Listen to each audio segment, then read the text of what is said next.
Hello everyone, welcome back to Red Devils Talk. Latest Man United news we'll be speaking about today. Bit of transfer news, a bit of talk about Sir Jim and how far he has been doing his work with regards to Manchester United and the restructuring of the footballing side. But subscribe to the channel, drop a like, share it to your friends and family, and of course hit the notification bell so you know exactly when I do upload videos. Let's get into it.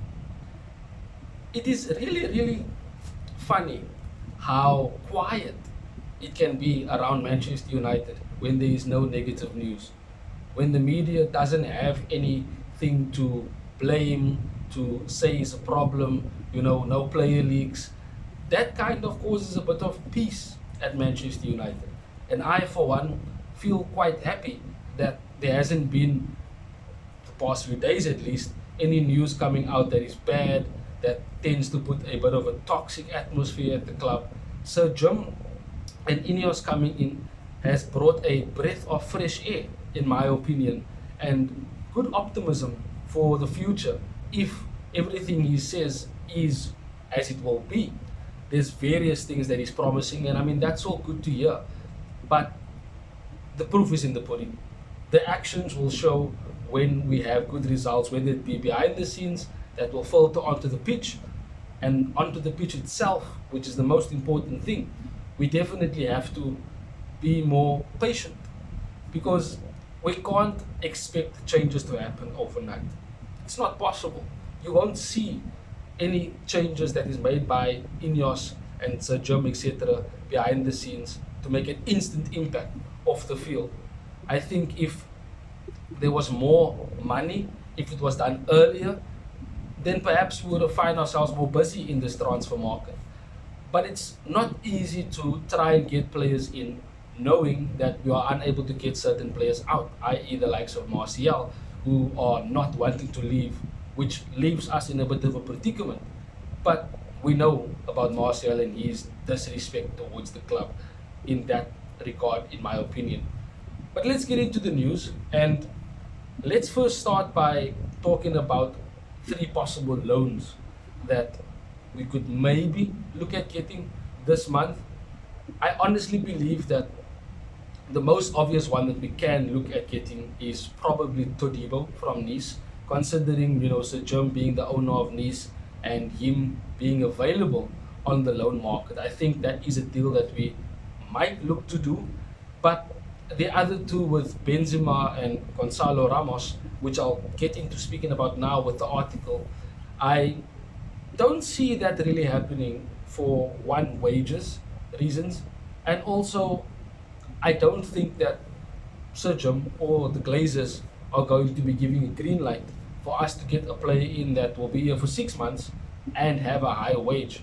Now, of course, PSG, Al Ittihad, can pay half of that, but I don't think the Glazers are going to be releasing any money, and I don't think Sir Jim can use his own money or money from Ineos as yet because of the deal not fully being gratified as yet. But let's get into the article and let's see exactly what they say here. So, Gonzalo Ramos from PSG, it says the 22-year-old had a sublime season for Benfica, last term with 27 goals and 12 assists across all competitions.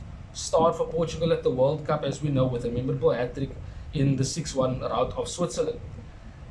The Portuguese earned a move to PSG last summer, but he has only played less than 900 regular minutes. That's little for a player who you would think would have started for PSG, considering that was the reason why they paid that much money for him. It says that he's fallen out of favor with manager Luis Enrique, and it is said that we are going to try and pursue him on loan with a buy clause for the summer. Now, that might look possible, but his wages at PSG are quite high, and for PSG to let go of a player like that, and him falling out of favor does leave you with an opportunity of something similar to Sancho, not having a good season, barely playing, and getting him moved to a club or another club where he can get a breath of fresh air, find himself again and put him one in the shop window, but also an opportunity to perform well.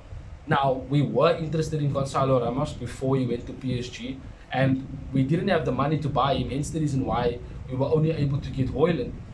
But if we are able to keep Gonzalo Ramos on loan for the rest of the season, that would be a very good signing, considering he's young, considering we can maybe buy him in the summer, and he will be a good player for us. I know at PSG it hasn't worked out for him, but perhaps with the likes of Bruno at the club, Portuguese, the low being there as well, they can certainly help him settle into the club, and he surely can have a bit more motivation to do well, because he would come in and compete with Hoyland, and you would expect maybe because he's more experienced, because he's older, that he would maybe start more.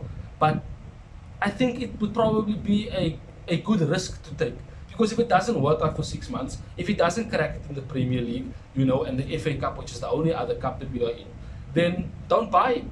At least he's been there for 6 months, and you send him back to PSG and someone else can buy him. But he would come with a different mentality. He would come with wanting to win, find himself in the team, be a starter, show that he is still a world-class striker and can be that, because you don't score hat-tricks in the World Cup for no reason. But it would be a good risk, in my opinion, for us to get someone like Gonzalo Ramos. Benzema, I don't think I need to speak much about him. You know his quality, and he is available for loan. The article says that he's barely turned up for training, and it said that we are contemplating bringing him on loan to ease the scoring burden on Hoyland. If I had to choose between Benzema and Gonzalo Ramos, I would go for Benzema if he's available, and willing to come to us, because one, he is a much more experienced striker. You already have a youngster in Hoyland, and Hoyland can learn from him. He certainly can lead the line with his link-up play. And again, Gonzalo Ramos is also a very good goal scorer, but if you weigh the two on a scale, Benzema would offer you more in terms of product. You don't need a pacey striker, because you've got the likes of Rashford, Anthony, Garnacho, Ahmad, etc. We have pace in the team. We need someone to come in and simply focus on goals. And if you have someone like Benzema, you would have a target man. You would have someone to play the ball into the box too. Not that Hoyland isn't that person, but it would ease the pressure on Hoyland most definitely, because Benzema will come with a pedigree, will come with a sense of respect and a status, and that in itself will boost the dressing room's confidence because of his stature. And Casemiro and Varane being there, they themselves will be good for him if he comes into the club. But that's again something that I don't think might happen, because of us not being able to spend money and not being able to get rid of certain players in order for us to make space for someone in the club.